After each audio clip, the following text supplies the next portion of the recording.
So, to the Bagent Army. What's up, everybody? This is the Chicago Sports Talk, Michael, and I feel like I have to make a video, especially for dumbass Bears fans, that honestly, your credibility is already down the toilet as we speak. Because you want to debate me. You want to debate me because you feel like your the white boy Tyson Bagent should be the starter. That's the whole reason why you wanted him to start. We all know who is in charge of that army. We know who is in charge of the army. We get it. You want him to succeed because he's white. And you also think because it's a good story. I will admit, Bagent's story is good in hindsight. When you look at somebody that, in his position, was playing at a D2 school, who honestly was never expected to make it in the NFL, made it in the NFL. But let's bring everybody back to reality. Do you really think, for a second, think in your brain that the Chicago Bears are going to listen to dumbassery and the families be like, that's a good idea. We're going to do exactly what you say. No, they're not doing it. You want to know why? Because Bagent, even though he may be smarter, he may be getting the ball much quicker, he may do... I don't care. Here's the thing. I don't give a flying fuck if you tape him to a bus, 2 buses, might I add, and he starts pulling the Mark Henry style. If anybody remembers that it was SmackDown where they tied up Mark Henry to 2 buses and he moved them. I don't care if they do that. What matters is what have you done on the football field when the games mattered. Now let's go. I love everyone say, "Oh, Caleb went 5-12, and Tyson Bagent went 2-2." So Tyson Bagent has the better record. Okay, who did Tyson Bagent beat? Tyson Bagent beat. Obviously, you got the Carolina Panthers, who had the worst, who were the worst team in the league that year, which he barely even beat them by. It was 16-13. And then you look at the Raiders, who were starting Brian Hoyer. Stupid. Let's look at and those 2 quarterbacks. Brian Hoyer, a backup quarterback who is beyond terrible.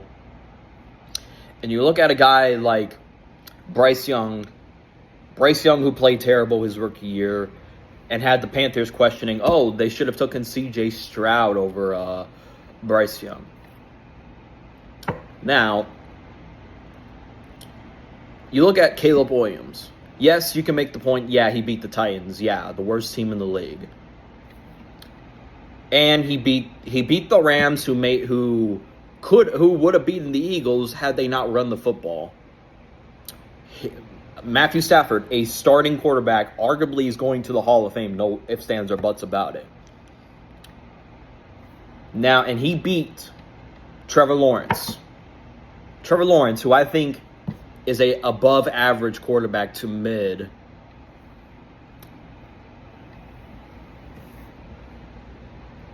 And he beat Jordan Love.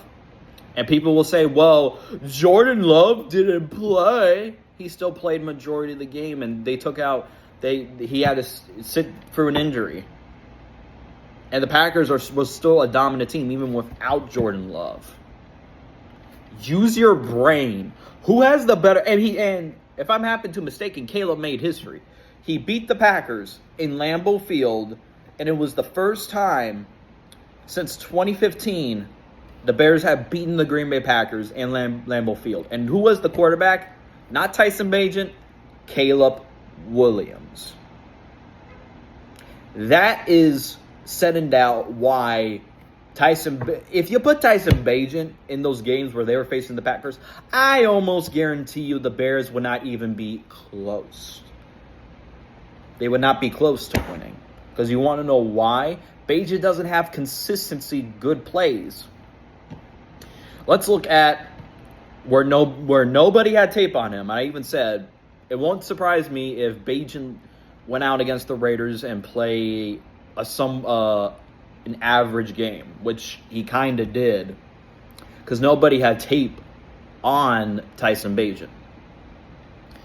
And he goes into the next game against the Chargers, primetime, and he fell flat on his face. And people always love to bring up the deep ball he threw to Mooney. And what did he do after? He got sacked.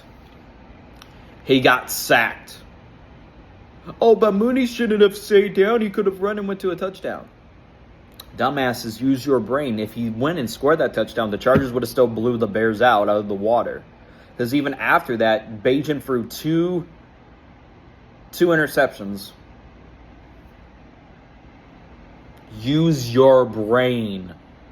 Use your brain, folks. And tell me. And then the next game where he went up against Dennis Allen, who's just a good defensive coordinator. He's not a good head coach. And he threw 3 interceptions. Caleb against top-tier defenses. You look at the Lions. You look at the Packers. You look at the Vikings. Not the second game, but the first game. You look at a guy that has shown that he can be good with the right coaching staff. Bagent doesn't impress me. You want to know why? Because I've seen Bagent on the field, and people will love to bring up his 2-2 record. Like, it's something that even if Bagent went, and because there was times where he should have, yeah, you blew out the Raiders, but there was a reason why the game was close against the Carolina Panthers. He should have threw a touchdown, but he missed Tyler Scott, who was wide open, which it could have been a first down and a lot more, even a touchdown. Because you want to know why? Bagent is not, even though he may do some quick reads, but that doesn't mean he's a good quarterback, because a good quarterback has patience to look for his receivers to get open to make a big play. That's the bottom line. So I don't get it with this Bagent stuff.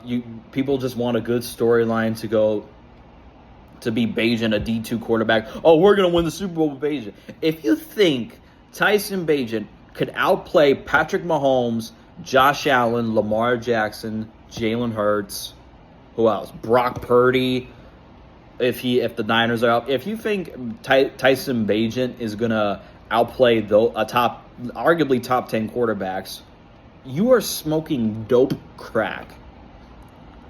And you need to listen, because I still meant what I say. Just because Tyson Bagent got extended doesn't mean he's necessarily safe. He might be the backup quarterback for Caleb Williams, but the only way he gets to start is if Caleb Williams gets seriously injured, which a lot of Bagent fanboys are praying that it's happening so they can see their white boy do it. But at the end of the day, we all know when it's all said and done, Caleb is still going to be the starting quarterback, and they're going to say, even if the Bears go 11-6 or 10-7, they're going to say Bagent would have got them 13-4. I guarantee it. So you're going to be ungrateful as you've been for the past, ever since Bagent's been. You didn't even know Bagent existed until he started in the preseason, probably. But that's it. That's all. Hit the subscribe button, hit the like. As always, thanks for watching.